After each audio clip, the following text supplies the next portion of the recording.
আসসালামু আলাইকুম, কেমন আছেন আপনারা সবাই? এই তো আজকে হচ্ছে কেবল বেলা ১২টা বাজে। আমি সকাল, সকাল উঠে হচ্ছে সব গোছগাছ করতেছি। এই হলো ঘরের অবস্থা। এখনও তেমন কোনো কাজ গুছাই নাই। আমার হাসব্যান্ড সকালে উঠে অফিসে চলে গেছে অ্যান্ড আমি হচ্ছে ঘর গুছাবো। তো তার আগে উঠে হচ্ছে এই পেঁয়াজুর ব্যাটারটা তৈরি করলাম, আলুর চপের ব্যাটারটা তৈরি করলাম, ডিম চপ। তো আমার কাজ শেষ। এই তো ঘর গুছানো শেষ।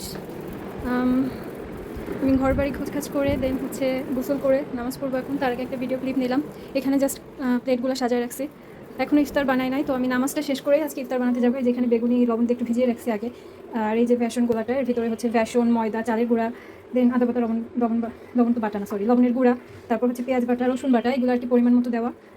আরও যেন কী দিছি ভুলে গেছি। যাই হোক, এটা হচ্ছে আমার পেঁয়াজুর। আচ্ছা, এটা তো পানি পানি দেখাচ্ছে কেন? এটা কিন্তু পানি পানি না। আর এখানে আমি একটু বেসন মিক্স করবো আরও, তো পানি টেনে যাবে। আর এই যে ভর্তা, ডিম, এগুলো দিয়ে আলুর চপ, ডিমের চপ বানাবো, এই আর কি। তো আমি এখানে রান্না করতে চলে আসছি আসরের নামাজ পড়ে। না, সরি, পড়বো। তো এখন বাজে বেলা 4টা। এখন আমি ছোলাটা বসাই দিছি। আমি হচ্ছে সেদ্ধ করে রাখছিলাম। এখন সব মশলাপাতি দিয়ে পেঁয়াজ, রসুন, মরিচ, আদা, দেন হচ্ছে জিরা বাটা সব দিয়ে, দেন হচ্ছে আমার কিছু সিক্রেট গুঁড়া মশলা দিয়ে টমেটো, আলু দিয়ে হচ্ছে বসিয়ে দিছি। আমি হচ্ছে আলুটাকে ছোলার সাথে একবারে ভর্তা করে নিই, দেন হচ্ছে ওটাকে মেখে তারপর এটার সাথে অ্যাড করে দিই। ওটা খেতে বেশি মজা লাগে। অ্যান্ড আজকে আমি আর আলাদা করে কষাই নাই, একবারে চড়াই দিছি। এটা খেতে অনেক মজা লাগে আমার, যেহেতু আজকে অনেকগুলো আইটেম করা লাগবে। তো আমি এভাবেই রান্না করি, একটু বেশি ঝোল করে। আমার হাজব্যান্ড মানে আপনাদের ভাইয়া একটু মাখা মাখা ছোলা পছন্দ করে, সো এই জন্য এইভাবেই রান্না করতে হয়। আর এই হাঁড়িতে হচ্ছে আমি এখন কনফিউজড, এটা রান্নাবো নাকি ফ্রাই প্যানে রান্না করবো। যেহেতু আমি এখন এর আগে কখনো এগুলো ভাজাভাজি করি নাই। এটা হচ্ছে আগরবাতি, যেটা না হলে আমার মনে হয় রোজা কমপ্লিট। আমি ছোটোবেলা থেকেই আগরবাতি জ্বালাই। মাগরিব আজানের সময় রোজা হলে আমার ভালো লাগে ঘ্রাণ। আমার মনে হয় ঘ্রাণে ফেরেশতারা ঘরে ঢুকে যাচ্ছে তাড়াতাড়ি। যাই হোক, তো এখন হচ্ছে এটার মধ্যে বেসন মিক্স করে ভাজবো। ফার্স্টে হয়তো বেগুনি ভাজবো, দেন পেঁয়াজু, দেন আলুর চপ, দেন ডিমের চপ। এখানে হচ্ছে আপেল। আমি হচ্ছে প্রতিদিন বেলের শরবত খাই, এবং বেল এবং হচ্ছে চিয়া সিড। আমি হচ্ছে আপনাদের সাথে আমার ডায়েট জার্নিটা, এবারে ডায়েট জার্নিটা একদিন শেয়ার করবো ইনশাল্লাহ।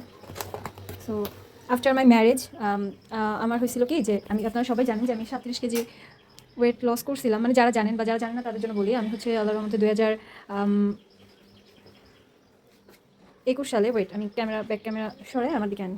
তো এই যে রান্না বাড়া শেষ আমার ইফতারির। কালকের যে আয়োজন করছিলাম, এরকম অদ্ভুত কালা লাগছে।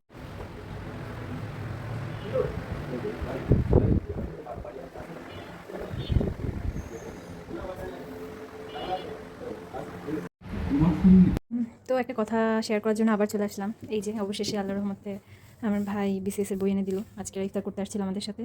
তো এই যে শুরু করবো ইনশাল্লাহ কাল থেকে, বা ঈদের পর থেকে হয়তো, বা কালকে থেকে শুরু করবো। যদি শরীর ভালো লাগে বিসিএস এর পড়াশোনা শুরু করবো, নেক্সট বার ইনশাল্লাহ দিব।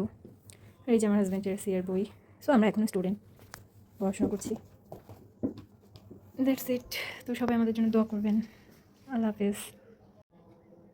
তো এই যে রাতের বেলা একটু খাবার জন্য ডিম ভাজি করে দিচ্ছিলাম। আমি তো রাতে খাই না, একবারে সন্ধ্যা ইফতারি করি, দেন হচ্ছে ভোরে সেরি করি। কিন্তু আমার হাজব্যান্ডের যেহেতু ওয়েট গেইন করা দরকার, তো ওকে অবভিয়াসলি রাতে আর একবার ভাত খাওয়াই জোর করে ইফতারির পরে। তো এই যে ডিম ভাজি করছিলাম ওর জন্য। কালকেরা যেহেতু এত রকম ইফতারি করছি, আইটেম করছিলাম, দ্যাটস ওয়াই আর রাতে রান্না করি নাই। আমরা সাধারণত ইফতারি আইটেম অনেক ভারী থাকলে রাতে আর রান্না করি না, মানে খেতে পারি না দুজনের কেউই। তো দ্যাটস ওয়াই ওকে একটু ডিম ভাজি করে দিলাম, ভাত খেলো এটা দিয়ে। আর সেরিতে হচ্ছে দুধ, কলা, এগুলো আর কি খাই আমরা। আর তরকারি খেতে ইচ্ছা করে না, মানে আমরা দুইজনই অত খাদক না, দ্যাটস ওয়াই অত খাওয়া হয় না। আমি যদিও একটু খাবার পছন্দ করি, কিন্তু আমার হাজব্যান্ড খাইতেই চায় না, জোর জবরদস্তি করে দেন খাওয়ানো লাগে। তো এই যে আমি একটু অমলেট টাইপ ডিমটা করছিলাম, দেন একটু গ্রিন টি বানাচ্ছিলাম আমার জন্য।